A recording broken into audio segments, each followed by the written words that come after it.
감사합니다. 오늘 우리에게 임하실 하나님 말씀 보도록 하겠습니다.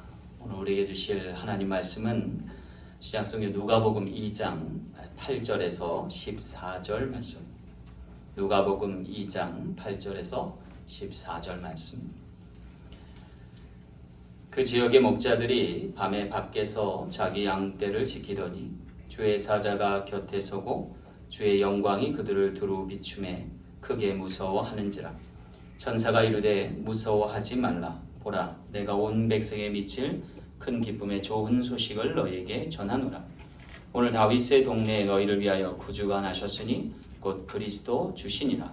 너희가 가서 광보에 쌓여 구유에 누워있는 아기를 보리니 이것이 너희에게 표적이니라 하더니 호련히 수많은 천군이 그 천사와 함께 하나님을 찬송하여 이르되 지극히 높은 곳에서는 하나님께 영광이요 땅에서는 하나님이 기뻐하신 사람들 중에 평화로다 하니라. 아멘. 잠시 기도하고 말씀 전하겠습니다. 좋으신 아버지 하나님, 오늘 우리에게 큰 기쁨의 좋은 소식 알려주시니 감사합니다. 구준하심을 기뻐하면서 오늘 우리 하나님의 임재 가운데 하나님의 영광을 보며 땅에서 기뻐하신 입은 자들의 평화를 만끽하는 복된 백성들 삼아 주옵소서. 오늘도 말씀하여 주시고 그 말씀에 화답하는 인생이 되게 하여 주옵소서. 감사드리며 거룩하신 예수님 이름으로 간절히 기도하옵나이다. 아멘. 할렐루야. 아멘. 제가 어제 저녁부터 상당히 바빠지기 시작했습니다. 이유인즉슨 좋지 않은 일기 때문이었습니다. 낮부터 비가 계속 내렸고 새벽에는 결빙될 예정이어서 도로가 얼어붙을 판이었습니다. 아무리 생각해도 예정되었던 새벽 촛불 예배는 무리일 것 같아서 시간을 당기거나 늦춰서 예배할 수밖에 없었습니다. 하지만 하늘을 원망하기보다 주어진 짧은 시간에 성도님들께 이를 알려야 된다는 생각뿐이었습니다. 하지만 감사하게도 많은 분들에게 의견이 낮 예배로 전환해서 드린 것이 어떠냐라는 것으로 모여지었고 새벽 예배를 대신해서 오전에 예배 드리게 되었습니다. 비록 많은 성도님들이 참석하지는 못했지만 그래도 하나님께 예배 드릴 수 있다는 것이 얼마나 감사한지 다시금 새겨볼 대목이었습니다.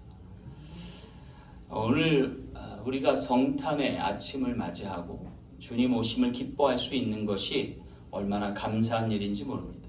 왜냐하면 이마저도 못 드리는 교회가 있고 또 나라가 있음을 상기하기 때문입니다.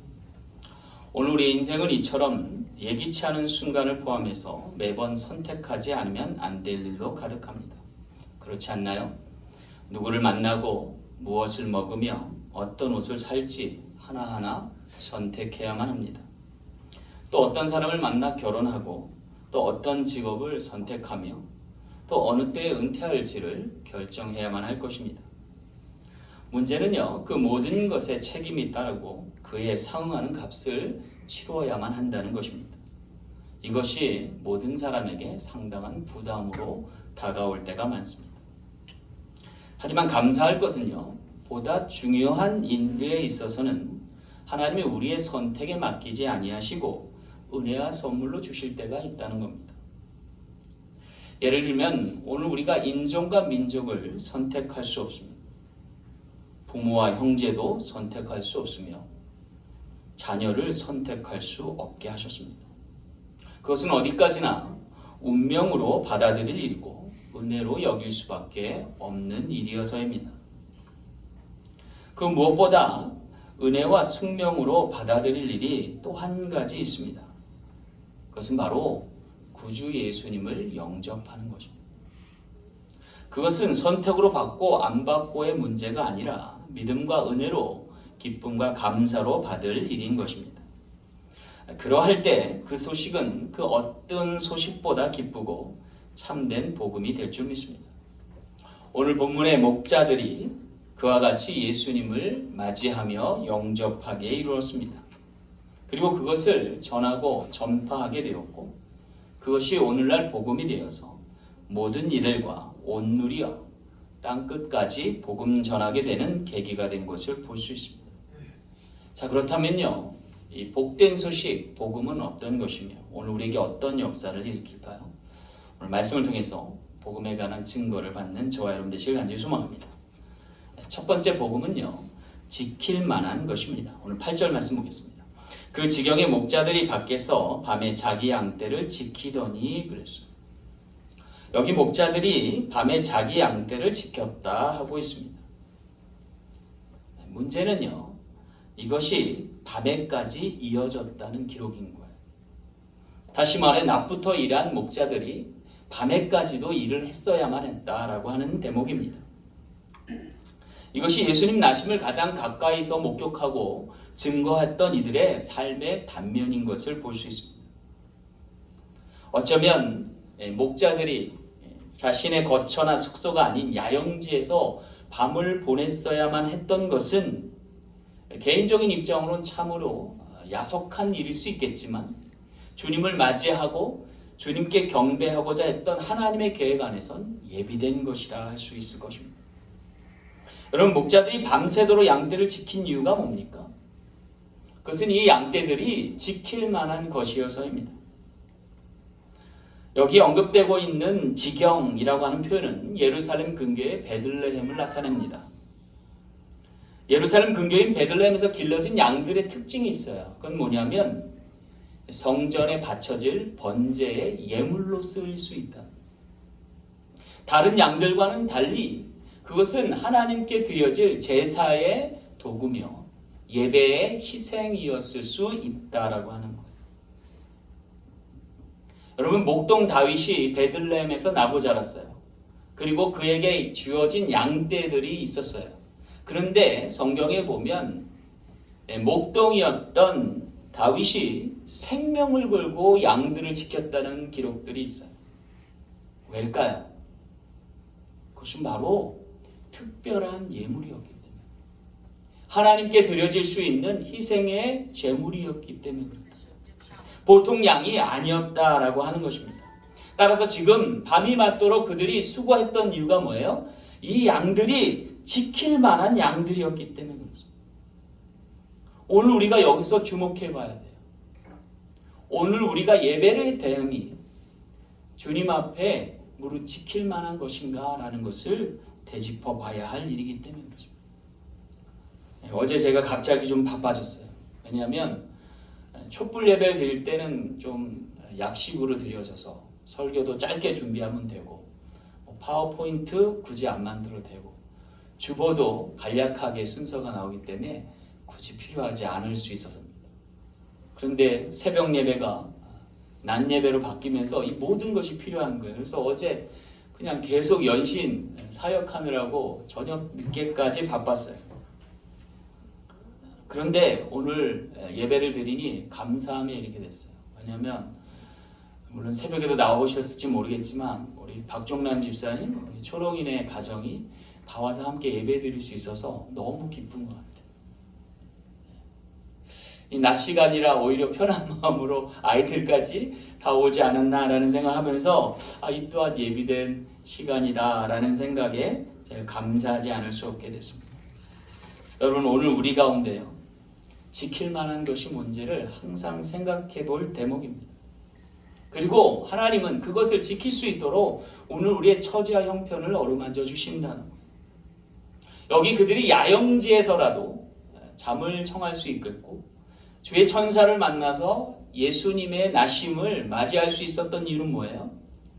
그들이 텐트에서의 삶을 마다하지 않았어요. 여러분, 텐트가 어떤 것이에요?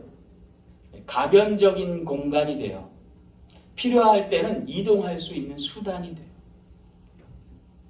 그런데 놀라운 것은요, 이것이 그들에게 있어 주를 맞이하고 경배할 수 있는 절호의 기회를 얻는 선택지가 된 것을 볼 수가 있습니다. 뿐만 아니라 그들의 머문 시간을 보면 정규적인 자신의 일하는 시간이 아니라 오버타임 한 거예요. 수당도 주지 않는데 밤 늦도록 텐트에서 지내면서 양떼들을 돌보고 있었던 거죠. 중요한 것은요, 이곳을 하나님께서 임재처로 삼으시고 그들의 드려진 시간을 받을 만한 시간으로 여겨주셨다는 거예요. 그래서 그들이 누구보다도 먼저 예수님의 나심을 목격하고 증거할 수 있는 계기가 되었다는 거예요. 여러분, 오늘 우리도 기억해야 돼요. 하나님이 어느 곳에 어느 때에 임재하시는가. 마치 이스라엘 백성들이 광야에서 구름 기둥과 불 기둥을 통해서 하나님의 임재를 경험한 것처럼 오늘 우리의 삶의 처소에서, 사역의 현장에서 주님 배울 수 있는 저와 여러분 되시길 간절히 소망합니다. 이것이 텐트와 오버타임을 통해서 오늘 우리에게 주시는 메시지라는 거예요. 그것은 우리가 안주할 그 무엇을 추구하는 것이 아니라 정작 우리에게 중요한 건 추구할 그 무엇이 함께 있는 곳이라는 거예요. 삶의 자리에 앞서 오늘 우리에게 더울 나위 없이 필요한 것이 있는데 그것은 하나님께 대한 헌신의 시간과 희생의 제물이라고 하는 사실입니다. 그것이 오늘 우리의 삶에 앞설 때, 그것이 오늘 우리의 중요한 순서에 우선할 때 하나님은 그곳에 임재하신다는 것이요. 우리를 만나주셔서 오늘 우리를 새롭게 하시고 복음의 복된 소식을 증거할 수 있는 믿음의 전령이 되게 하신다라고 합니다. 오늘 우리가 깨달을 것 하나 있습니다. 오늘 우리에게 환상으로 주어지는 착오가 오히려 안정을 추구하는 것이라는 거예요. 여러분, 지나치게 안정을 추구하면 그리고 도모하면 오히려 그것이 허상이 될 때가 많습니다. 여러분, 이 미국을 보세요. 참 축복받은 나라죠. 그런데 이 나라는요, 위기 때가 올 때마다 안정을 추구하기보다 변화를 선택했다는 거예요. 그리고 놀랍게도 그것이 예배와 삶의 자리가 연동될 때 일어났다라고 하는 거예요. 그래서 오늘날 수백 년이 안 됐는데 세계의 패권국이 될 수 있었고 하나님 나라를 지향하며 많은 나라들에게 복음 전할 수 있는 나라 되었다라고 하는 것입니다. 오늘 우리가 새겨볼 것은 내가 지금 어디에 있느냐보다 더 중요한 것은 내가 어느 방향으로 나아가고 있는가라고 하는 거예요. 그것이 복음의 경로라 할 것입니다. 주목할 것은요, 그곳이 낮은 곳이든 그곳이 야외가 됐든지 간에 하나님의 부르심 안에서 달려갈 수 있는 걸음되면 축복의 여정될 줄로 믿습니다. 우리 사랑 장로교회가 작년에 개척을 했습니다. 어떻게 보면 재단을 놓고 텐트와 그리고 렌트를 전전하면서 지금 교회를 꾸려가고 있습니다. 그런데요, 이것이 오히려 감사할 일이 될 줄로 믿습니다. 왜냐하면 안정을 추구하기보다 오히려 하나님의 부름의 상을 위하여 달려가고 연동되는 과정일 수 있었습니다. 그것이 복음의 경로되길 간절히 소망합니다. 그래서 믿지 않는 사람들에게 복음 전할 수 있는 귀한 재단으로 승화될 수 있는 우리 사랑 장로교회 그리고 모든 지체 되시길 간절히 축원합니다. 두 번째 복음은요, 무릇 전할 만한 것입니다. 오늘 10절 말씀 함께 보겠습니다. 천사가 이르되 무서워 말라. 보라, 내가 온 백성에게 미칠 큰 기쁨의 좋은 소식을 너희에게 전하노라 그랬어요. 여기 복음의 증거 방법을 하나 소개하고 있어요. 그것은 전도 혹은 전파라고 하는 방법입니다. 그래서 사실 보면 입소문에 이르지 않나라는 생각을 해요. 여러분, 입소문이 뭐예요? 소리 없이 전달되는 거예요. 하지만 효과 면에서, 효율적인 면에서 비능률적이지만은 않은 거예요. 옛말에도요, 발 없는 말이 천리 간다고 했죠. 광고나 PR 시대인 오늘날에도 입소문은 파급력이 대단합니다. 문제는 그 파급력이 반드시 좋을 수도 있지만 나쁠 수도 있다는 거죠. 모든 게 해석하기 나름이라는 얘기입니다.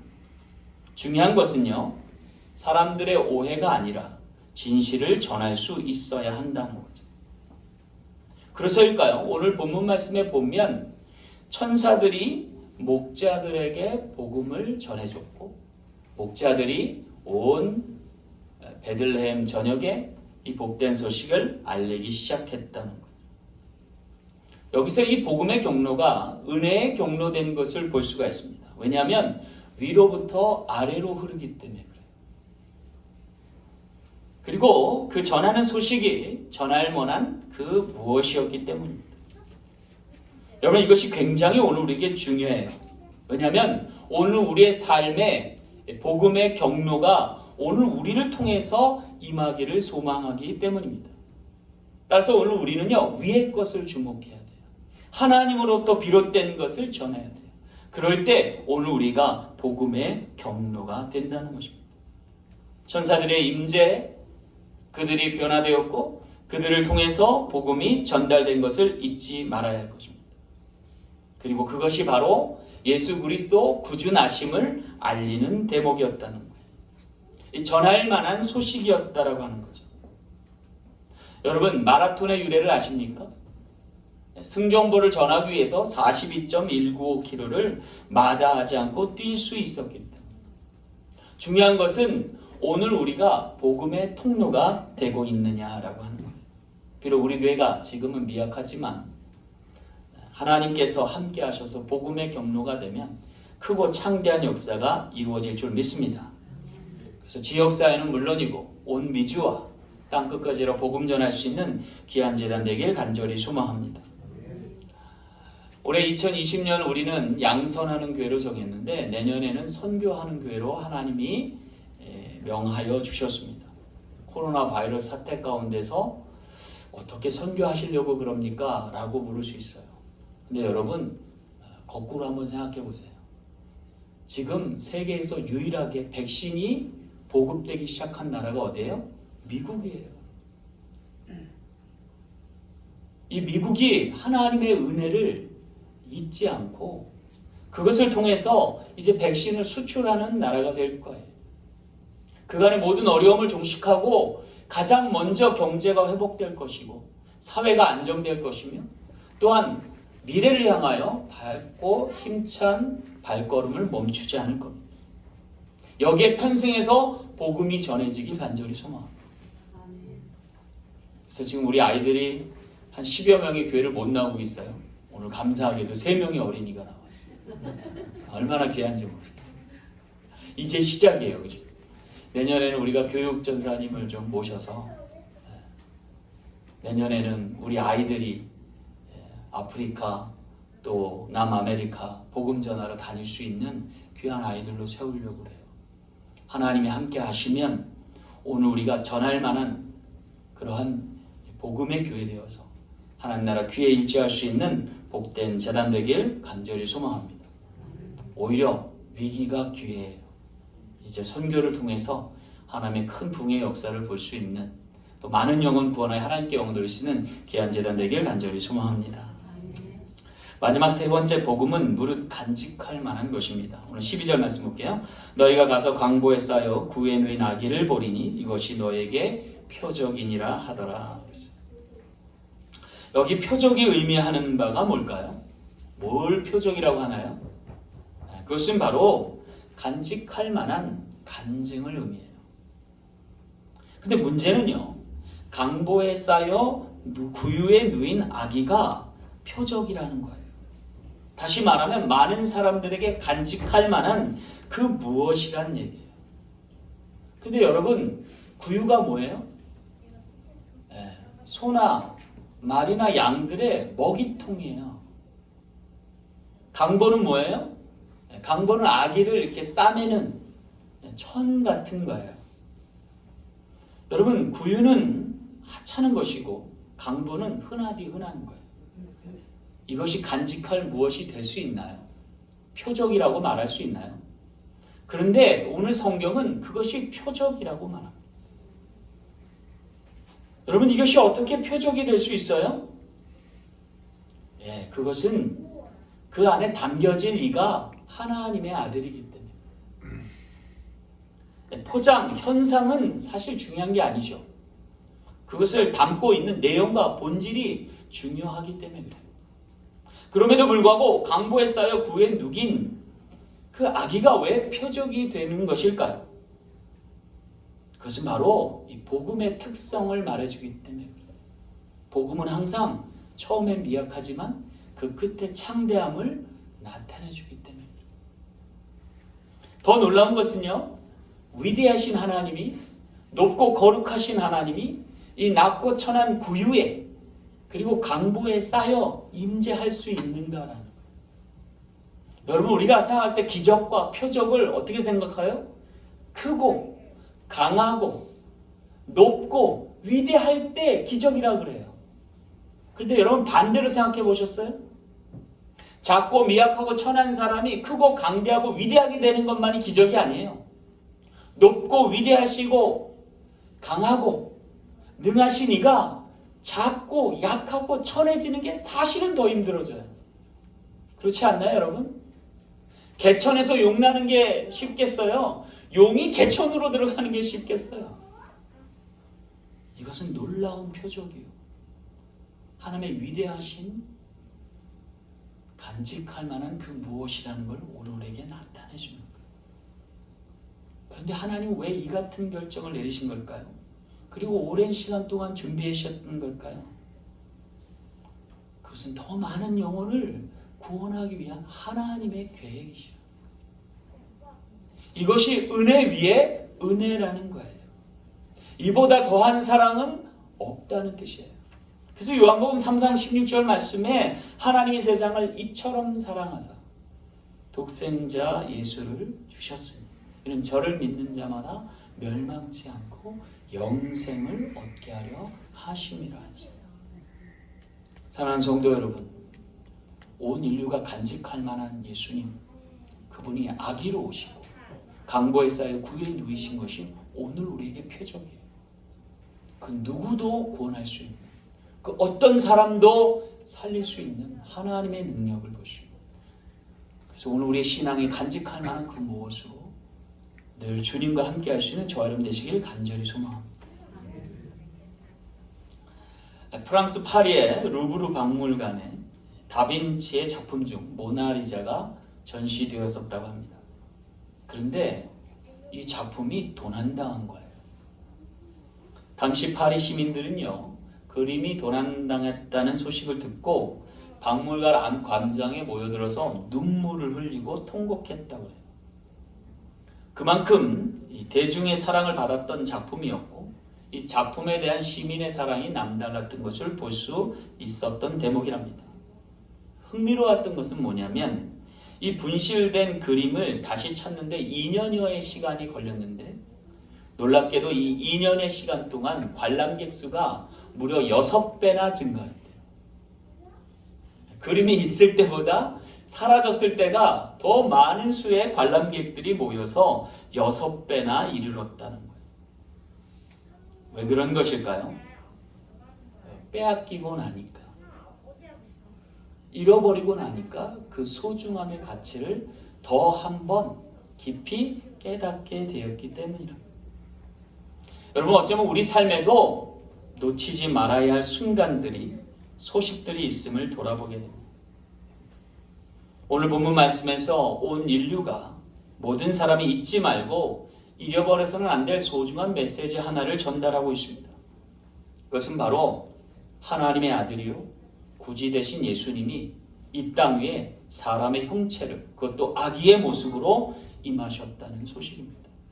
이것은 결단코 빼앗기거나 놓쳐서는 안 될 복음의 진수인 거예요. 안 그렇습니까? 여러분, 이 미국이요, 몇 해 전부터 해피 할로데이가 크리스마스의 전형처럼 여겨지기도 했었습니다. 어렵게 메리 크리스마스를 되찾고 있어요. 오늘 메리 크리스마스가 뭡니까? 기쁜 성탄이란 뜻이에요. 즐거운 휴일이 아니라 기쁜 성탄이 되기 위해서 오늘 우리는 반드시 이 복음을 놓치지 말아야 할 것입니다. 이제 좀 문화가 바뀌어야 돼요. 한국에서는 11시에 보통 예배를 드리잖아요. 그죠? 근데 미국에 왔더니 크리스마스 예배를 안 드리더라고요. 그래서 촛불 예배로 바꿨어요.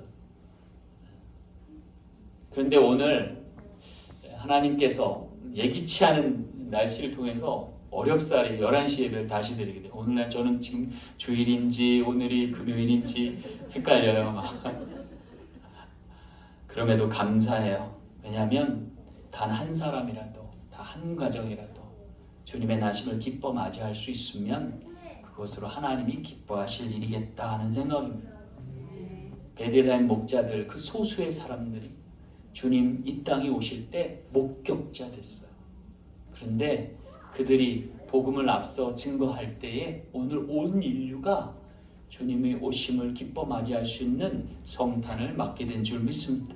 이제 오늘 우리도 그 복된 소식 전할 수 있고 증거할 수 있는 복음의 역군 되시길 간절히 소망합니다. 말씀을 맺겠습니다.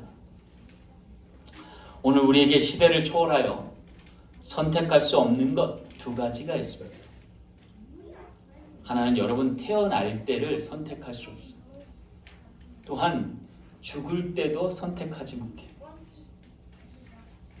다만 선택할 것이 있다면 오늘 우리가 어떻게 살 것인지를 선택할 수 있어요. 그런데 오늘 본문을 통해서 가장 좋은 선택을 하나 소개해봤습니다. 그것은 바로 오늘 우리 곁에 오셔서 우리가 함께 살아주신 주님과 함께 살 길을 선택할 수 있다. 그것은 선택할 수 없는 태산과 죽음을 극복할 수 있는 유일한 길로 제시된 하나님의 은혜라는 것입니다. 믿음으로 영접할 일이고 동행하여 삶으로 꾸려갈 여정입니다. 오늘 우리가 그 은혜가 주어졌다는 것을 믿기에 그의 예정하심 따라 주님과 함께 동행하며 삶의 모든 기쁨을 향유할 수 있는 저와 여러분 되셔서 하나님께는 영광이요 땅에서 기뻐하신 이들의 평화를 만끽하며 살아갈 수 있는 모든 지체 되시길 간절히 소망합니다. 기도하겠습니다. 참 좋으신 아버지 하나님, 큰 기쁨의 좋은 소식을 허락하시니 감사합니다. 오늘 우리가 그 복음의 증인되게 하시고 증거되게 하셔서 우리로 그리스도의 이름이 증거될 수 있도록 허락하여 주옵소서. 감사드리며 거룩하신 예수님의 이름으로 간절히 축복하며 기도하옵나이다. 아멘.